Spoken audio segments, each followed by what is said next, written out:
guys. Assalamualaikum warahmatullahi wabarakatuh.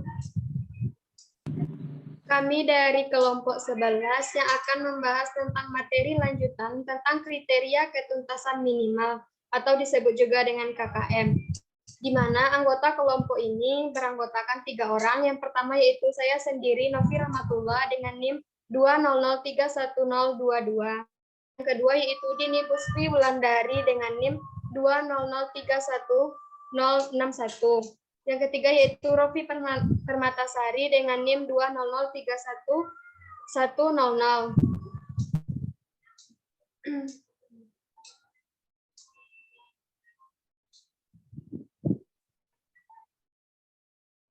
Baiklah, materi yang pertama akan dijelaskan oleh Rofi Permatasari. Kepada Rofi dipersilakan. Baiklah, terima kasih moderator. Saya akan menjelaskan tentang dasar perumusan KKM.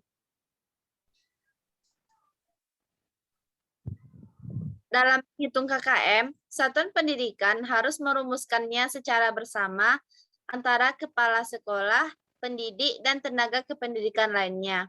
KKM dirumuskan setidaknya dengan memperhatikan 3 aspek, yaitu karakteristik peserta didik atau disebut dengan intek, dan karakteristik mata pelajaran atau kompleksitas materi atau kompetensi, serta kondisi satuan pendidikan atau disebut juga dengan daya dukung pada proses pencapaian kompetensi. Yang pertama, karakteristik peserta didik atau intek. Karakteristik peserta didik bagi peserta didik baru, misalnya kelas 7, antara lain memperhatikan rata-rata nilai rapor SD, nilai ujian sekolah SD, nilai hasil seleksi masuk peserta didik baru di jenjang SMP. Bagi peserta didik kelas 8 dan kelas 9, memperhatikan rata-rata nilai rapor semester-semester sebelumnya. Yang kedua, karakteristik mata pelajaran atau kompleksitas.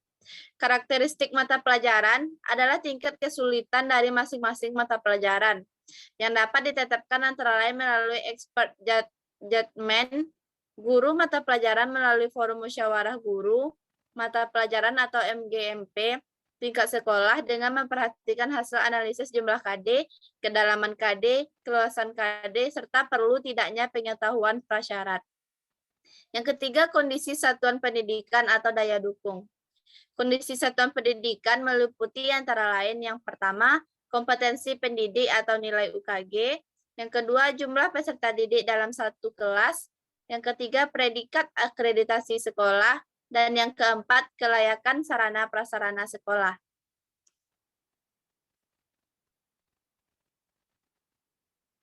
Dalam menentukan KKM, setiap KD dengan rumus KKM berikut sebagai berikut.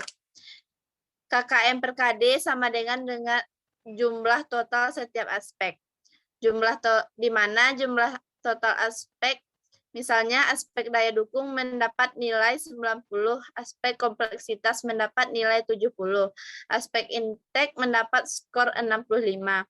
Jika bobot setiap aspek sama, nilai KKM untuk KD tersebut dapat dicari dengan KKM KD sama dengan 90 ditambah 70 ditambah 65, kemudian dibagi 3, maka hasilnya didapatkan 75.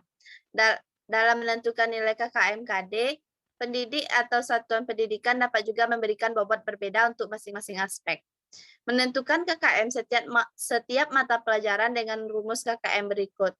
KKM mata pelajaran sama dengan jumlah total KKM per KD dan jumlah total KD.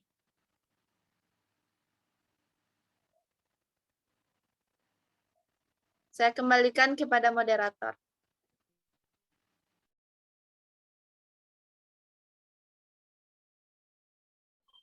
Baiklah, materi yang kedua yaitu langkah-langkah penetapan KKM yang akan dibacakan oleh Dini. Kepada Dini disilakan.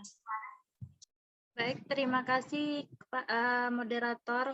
Saya akan melanjutkan materi yaitu tentang langkah-langkah penetapan KKM. Prinsip penetapan KKM.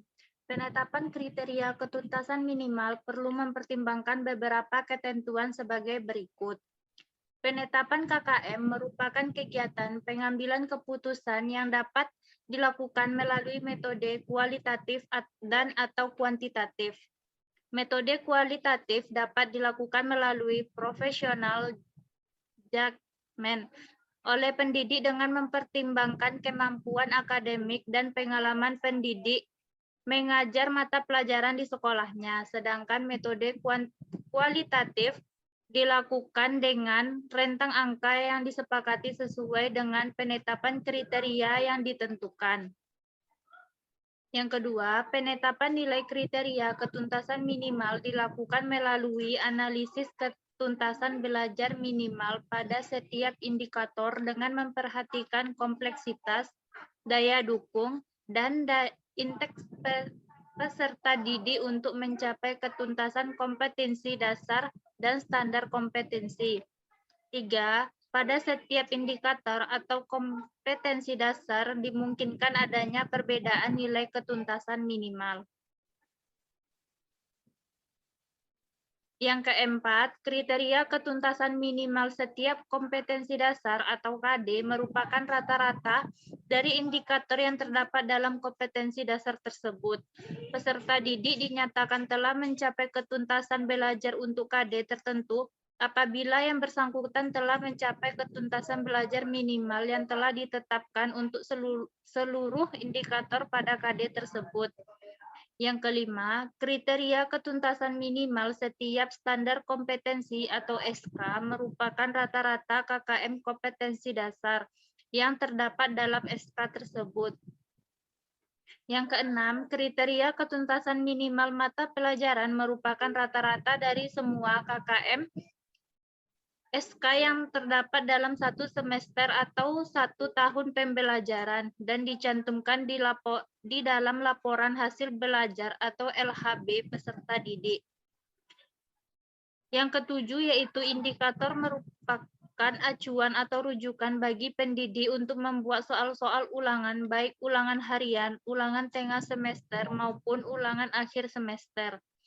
Soal ulangan ataupun tugas-tugas harus mampu mencerminkan atau menampilkan pencapaian indikator yang diujikan. Dengan demikian, pendidik tidak perlu melakukan pembobotan seluruh hasil ulangan karena semuanya memiliki hasil yang setara. Hal-hal yang harus diperhatikan dalam penentuan kriteria ketuntasan minimal adalah 1. Tingkat kompleksitas, kesulitan atau kerumitan setiap indikator, kompetensi dasar, dan standar kompetensi yang harus dicapai oleh peserta didik. Yang kedua, kemampuan sumber daya pendukung dalam penyelenggara pembelajaran pada masing-masing sekolah, sarana dan prasarana pendidikan yang sesuai dengan tuntutan kompetensi yang harus dicapai peserta didik, seperti perpustakaan, laboratorium, dan alat atau bahan untuk proses pembelajaran. Ketersediaan tenaga, manajemen sekolah, dan kepedulian stakeholder sekolah. Yang ketiga, tingkat kemampuan atau indeks rata-rata peserta didik di sekolah yang bersangkutan.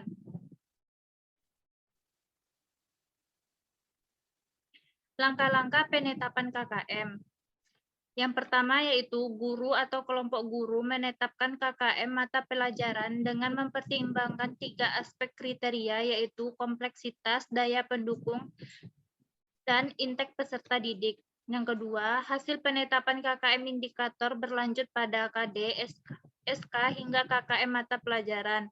Yang ketiga, hasil penetapan KKM oleh guru atau kelompok guru mata pelajaran disahkan oleh kepala sekolah untuk dijadikan patokan guru dalam melakukan penilaian.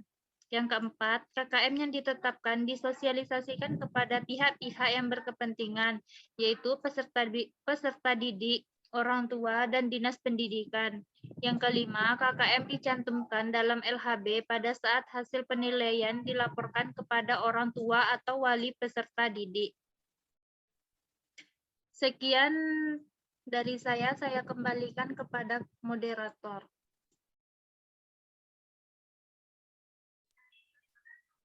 Baiklah, cuma sekian hasil presentasi kami. Jika ada yang kurang, kami mohon maaf. Saya tutup dengan membaca wabillahi taufik wal hidayah. Assalamualaikum warahmatullahi wabarakatuh.